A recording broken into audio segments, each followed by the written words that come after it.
Good afternoon, students. Welcome again to our Citizenship and Heritage Studies class for year 11. Our topic today is electoral malpractices. Let's follow each other and learn one or two things on electoral malpractice. At the end of this class, students should be able to define electoral malpractices. They should be able to identify forms of malpractices. Students should be able to talk about prevention strategies on malpractices. Students should understand democratic impact and citizens' responsibilities on electoral malpractices. So, what are electoral malpractices? Electoral malpractices involve manipulating voter registers, intimidating voters, bribing of officials, or tampering with ballot boxes and results to gain unfair advantage, and its impacts on democracy. These actions undermines the democratic process, especially in our country. It also erode public trust in elections and prevent citizens from having their voices fairly represented in government.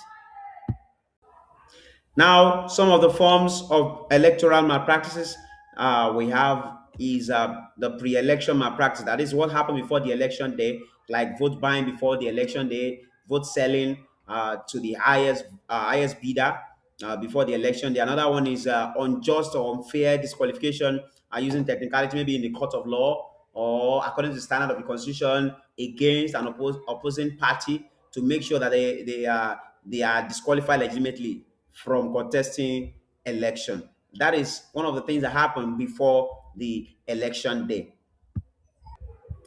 All right. Another form is malpractices during elections. That is on election day. These violations occur on election day itself, directly compromising the integrity of the voting process and undermining democratic processes.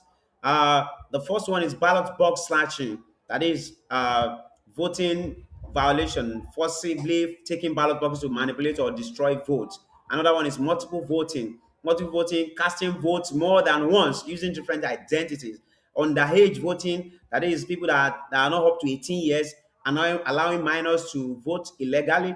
And the next one is impersonation, that is allowing people voting under another person's identity. Violation and corruption, violence and corruption, and at polling units, bribery of electoral officials, voter intimidation, using force to intimidate voters and disrupt voting, paying officials to manipulate results or ignore violations, threatening voters to influence their choices on the election day. Another form of electoral malpractice is after election, that is post-election malpractice, which occurs at the end of the voting. That is altering of vote counts, changing figures or result sheets, or manipulating electronic tallying systems to favor a particular candidate or party.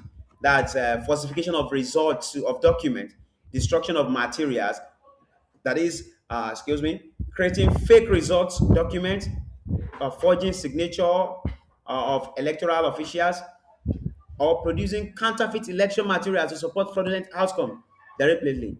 So, destroying ballot papers, result sheets, or voting equipment to prevent accurate verification or trigger inconclusive elections.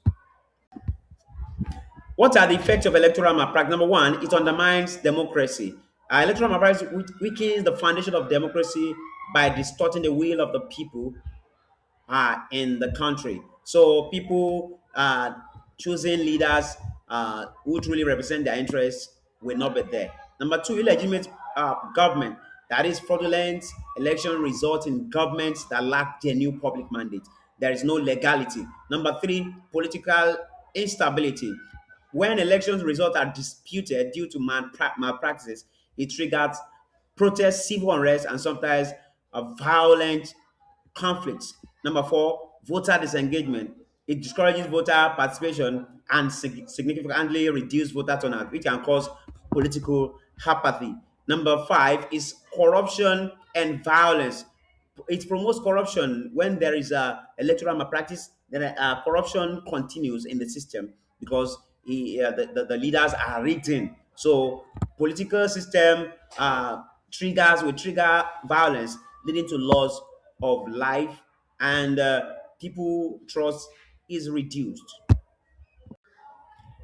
Solutions to electoral malpractice. What can we do to reduce or to stop electoral malpractice? Number one, legal and institutional ways. That is, we should strengthen our electoral law and regulate with clear enforcement mechanism. So we should also ensure full independence of electoral bodies, the INEC, from political interference. That is, the people that will be leading the INEC should not be under any political influence or political party or any government. Deployment of technology such as beavers and electronic result transmission for transparency. Increased voters education and public awareness campaigns. Another part is operational measures. How do we fix electoral malpractices through operational measures? We talk about impose strict punishment for electoral offenders to deter malpractice. We should also deploy security agencies at all polling centers. We should engage local and international observers to monitor elections. We should promote transparency and accountability throughout the electoral processes. What are the roles expected of every citizen? That is their responsibility. Every citizen plays a vital role in safeguarding democracy. We must play our role too by taking personal responsibility, so that we can help ensure elections remain free, fair, and credible. Number one is reject corruption and report fraud. Refuse to sell your vote or participate in any form of bribery. Report any electoral fraud or malpractice you witness to the appropriate authorities immediately. Number two, promote tolerance and peace. Participate peacefully, even though the person beside you or your neighbor have different opinion or think of another party he wants to vote for. Respect the opinion of everyone and make sure there is peace and political tolerance. Assignments and review questions. Instructions: reflect on what you have learned and write your answers in your notebook, physical notebook. Be prepared to discuss your responses in class and let us share ideas with your peers. These are the questions. Number one, suggest 5 ways to prevent electoral malpractices in Nigeria. Number two, what role can you play as a citizen to ensure free and fair election? Reflect on what role you can play as a citizen to ensure free, fair, and credible elections. Your participation matters in building a stronger democracy. Remember, together, we can combat electoral fraud. Thank you for learning with us today. See you some other day.